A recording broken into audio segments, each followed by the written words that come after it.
It was late October. The air was thin. The kind of cold that feels like it is stealing the sound right out of the woods. Mark had been tracking elk since dawn, deep in the Shasta Trinity National Forest. A skilled hunter. He knew the land like the back of his hand. Then came the howl. Not a wolf, not a coyote. It was a sound that shook the air in his chest. A sound of immense power, pure malice, and something utterly primal. It was close. Too close. Mark froze. He didn't run. He just froze, scanning the wall of pine trees. And that's when the second thing happened. The forest went silent. Absolutely silent. The dog's frantic barking gone. The wind in the pines gone. It was a vacuum of sound. A terrifying, unnatural void. And then he felt it. A cold spot. A pressure on the back of his neck. He turned, and there was nothing. Just the trees. He ran back to his camp, screaming his dog's name. Ranger, Ranger. He found the truck, keys in the ignition, the campsite gear untouched. The dog, Ranger, a seasoned tracking canine, gone. Vanished. They searched for days. They found nothing. No track. No struggle.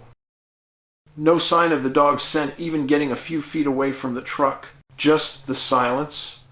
And Mark, he never hunted in the mountains again. He just kept repeating one thing I heard, the howl. And then the woods went quiet. That is where we begin tonight. Good evening. I'm David Paulides.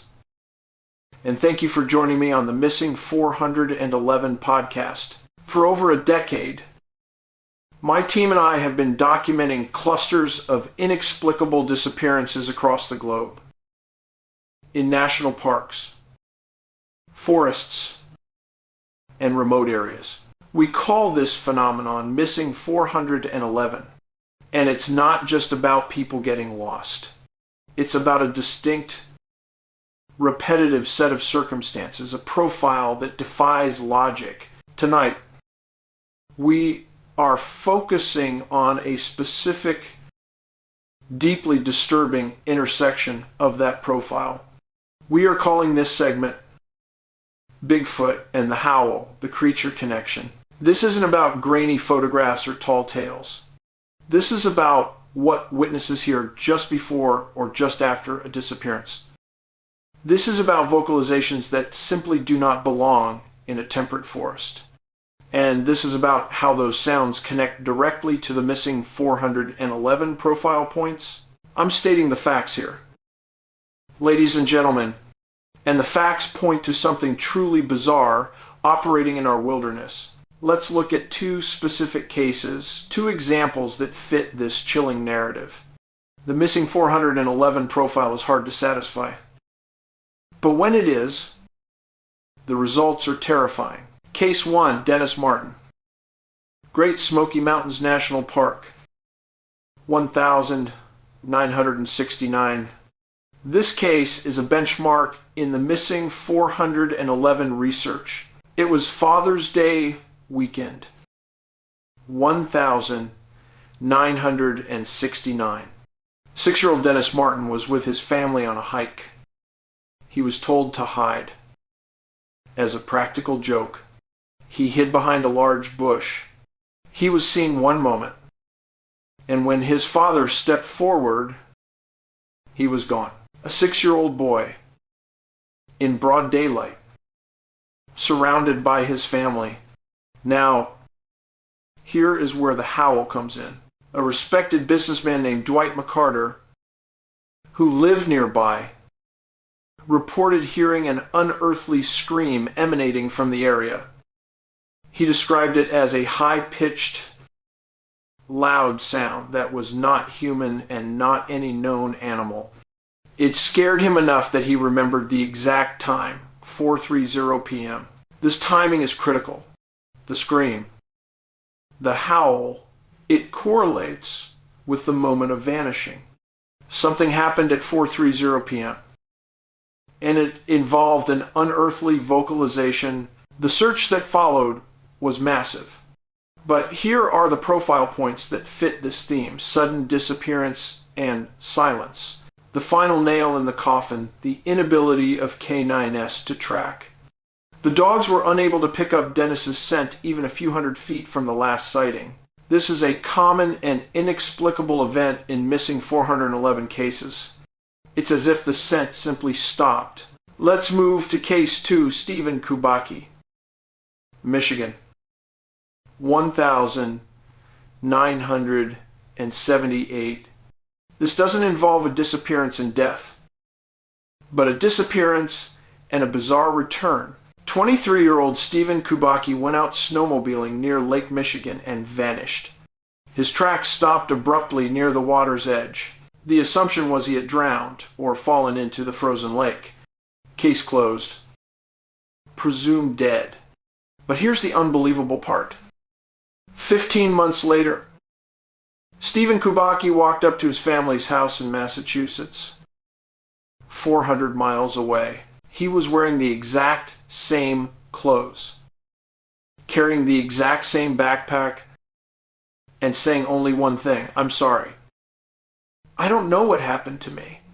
He had a vague memory of being in a small cabin surrounded by large, silent creatures, beings that watched him.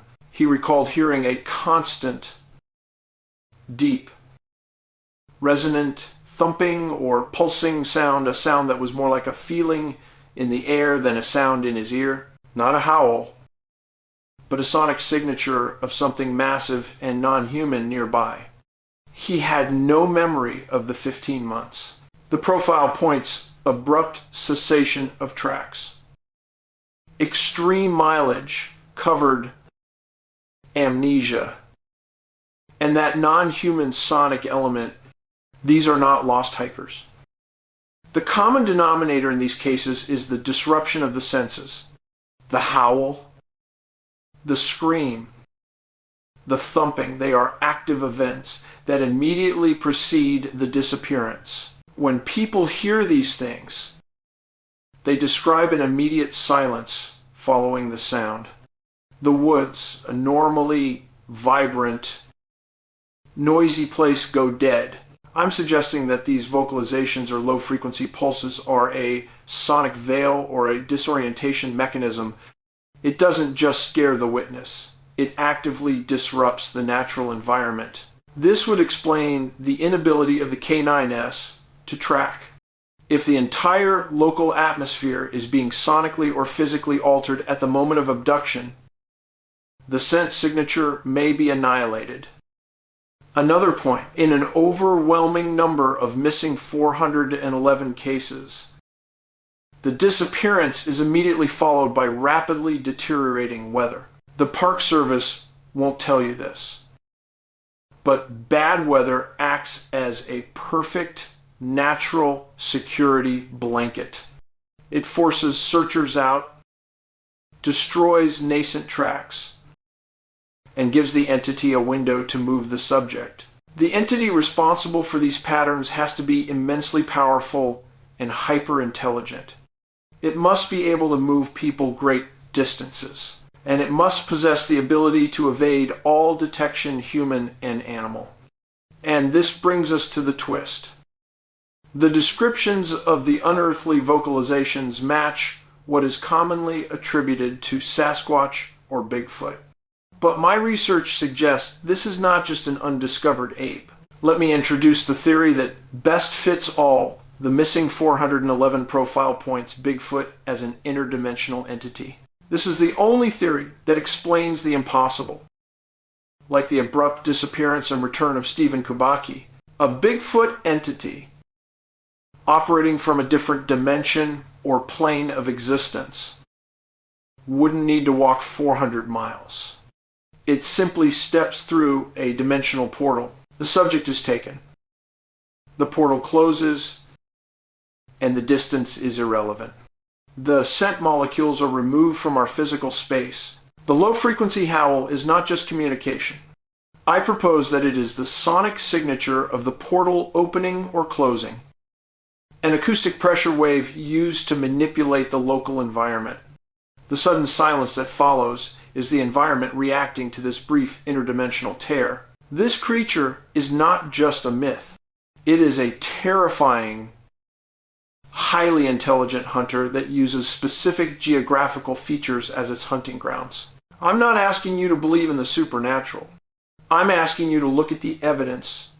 The profile points are stacking up, time and time again, telling the exact same story. Unnatural silence, the sound of the howl. The victim vanishes without a trace. These are the facts. And if you go into the deep woods, into one of those missing 411 cluster areas, you need to understand that the greatest danger may not be a bear. It may be the sudden, terrifying sound of a scream that does not belong in this world. And when you hear it, remember this: the forest is about to go quiet. Be safe, and thank you for listening.